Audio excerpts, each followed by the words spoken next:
तो हम बात करेंगे, हमारे साथ कमला भसीन हैं और सामाजिक कार्यकर्ता हैं, इस अभियान से जुड़ी हुई हैं, और दीपिका नारायण भारद्वाज हैं और सेव इंडिया फैमिली फाउंडेशन से हैं, डॉक्यूमेंट्री भी बनाती हैं।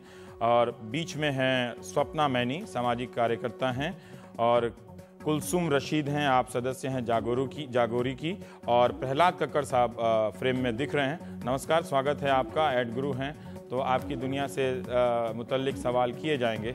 कमला जी, हम पहला सवाल यही अपने दर्शकों की नज़र से जानना चाहते हैं।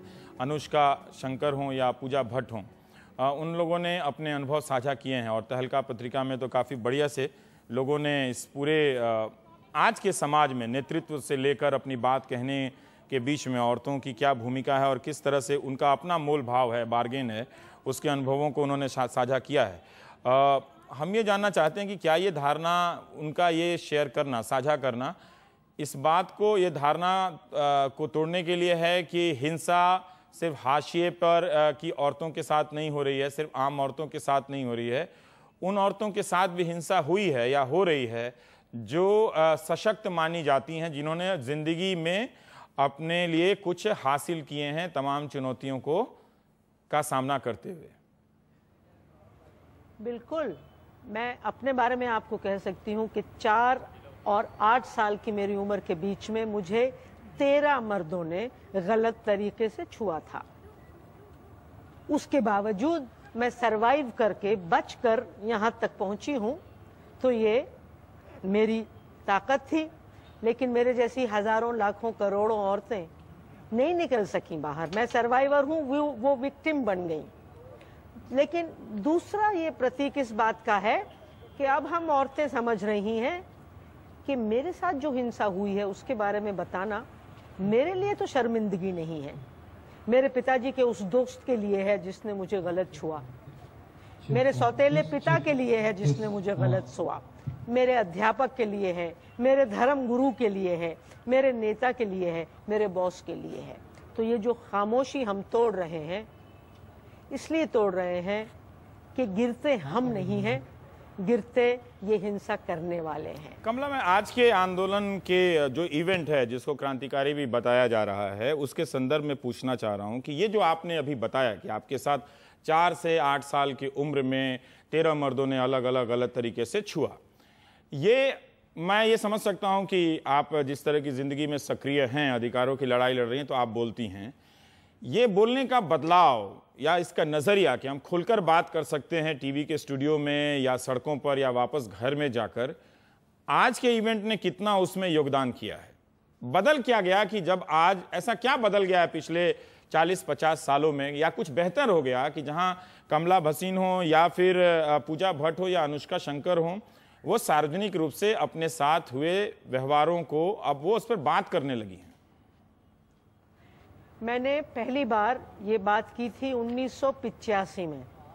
एक फिल्म बन रही थी, नायरोबी कॉन्फ्रेंस में हम जा रहे थे उस वक्त, लेकिन तब मैं 40 बरस की थी और वो ताकत महिला आंदोलन ने मुझे दी थी। और धीरे धीरे मेरा मेन काम है ट्रेनिंग करना साउथ एशिया में। हर ट्रेनिंग में हम बात करते हैं और आप मानेंगे नहीं कि 35 से 50% महिलाएं कहती हैं हिचकते हुए पहली बार, हाँ मेरे साथ भी हुआ। अनुष्का शंकर 30-35 की उम्र में बोली, मैंने खामोशी तोड़ी थी जब मैं 40 बरस की थी। इसके पहले हम तोड़ नहीं पाए, नहीं कह पाए, और मुझे आज तक नहीं पता कि मैंने क्यों अपने माता पिता से नहीं कहा, मेरे 5 बहन भाइयों से नहीं कहा। कोई मुझे धक्का देता था तो मैं कह देती थी। मैंने इस पर एक किताब लिखी है कि काश मुझे किसी ने बताया होता। छोटी सी किताब है, बच्चों के लिए भी है, उनके माँ बाप के लिए भी है। उसमें मैंने सवाल पूछा है कि मैं क्यों खामोश थी, और दिल पे रख के आपको हाथ मैं कहती हूँ, इसका जवाब मुझे नहीं मालूम। ठीक है। क्या मेरे अंदर शर्मिंदगी थी? 5 साल की उम्र में शर्मिंदगी ही कहाँ से आ गई? और इतने अच्छे परिवार में मैं क्यों खामोश रही? कभी शायद किसी साइकोलॉजिस्ट के पास जाऊंगी, वो बताएंगे। तो महिला आंदोलन हमें ताकत देता आया है, और मुझे लगता है कि ये जो आज माहौल बना है, ये अपने आप नहीं बना, ये एक रेप केस से नहीं बना। ये महिला आंदोलन में ये ये जो सफ़ेद बाल हैं 40 साल से इसको काम को करके आए हैं। माहौल है, संविधान है हमारा जो हमें कहता है कि हम आज़ाद हैं, और बहुत सी आवाज़ें हैं जी। और हम तैयार थे कि 16 दिसंबर को ये हुआ तो हम उठ के खड़े हो गए। कुलसुम, जो कमला बात कर रही हैं कि उसके ही संदर्भ में मैं जानना चाहता हूं आपसे कि क्या ये समझा जाए कि ये औरतों का, आम लड़कियों का कोई एक उग्र दौर है जहां वो जो तस्वीरों से ऐसा लग रहा है कि आज मौज मस्ती का दिन है और काफ़ी लोग नाच गा रहे हैं उस जगह को अपना दावा करने के लिए उस स्पेस पे, कि वो एक एग्रेसिव फेज़ आ रहा है, एक उग्र दौर आ रहा है कि जहां वो चुनौतियां दे रही हैं।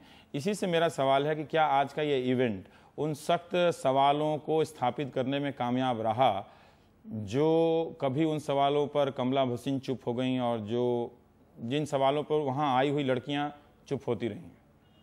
मुझे लगता है कि बदला क्या, मतलब एक ताकत, सामूहिकता, कलेक्टिव फीलिंग तो आई, चेंज क्या हुआ उसके बोलने में, एक्सप्रेशन में, अभिव्यक्ति में क्या चेंज हुआ? मुझे लगता है कि लड़कियों को और औरतों को जब ये मौका मिलता है कि वो आकर एक साथ जुटकर कुछ कहें, वो ही एक बहुत बड़ी बात है। वो अपने में ही एक बहुत बड़ी बात है कि लड़कियां एकजुट होकर नाच रही हैं, गा रही हैं।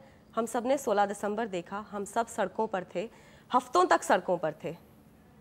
ऑर्डिनेंस आया, हमने उसके खिलाफ आवाज़ उठाई, हम लोगों ने बहुत सारे प्रोटेस्ट करे, लेकिन आज का दिन कहता है कि हम जब सड़कों पर उतरे, हम जब पार्लियामेंट स्ट्रीट पे गए, हम जब द्वारका गए, हम जब शहर में दूसरी जगहों पर आए, तो एक सोच के साथ आए कि बस अब और हम हिंसा नहीं सहेंगे। और इसमें वो दिसंबर वाले माहौल की तरह लड़कों की संख्या कितनी थी? काफी संख्या थी। और मैं तो यहाँ तक कहूंगी कि जब हमने 16 दिसंबर के बाद देखा कि एक उम्र के लड़के आए थे, मतलब बहुत यंग क्राउड था। आज हमने देखा कि हर उम्र के लोग थे, छोटे बच्चे थे, बूढ़े लोग थे और जवान लड़के थे।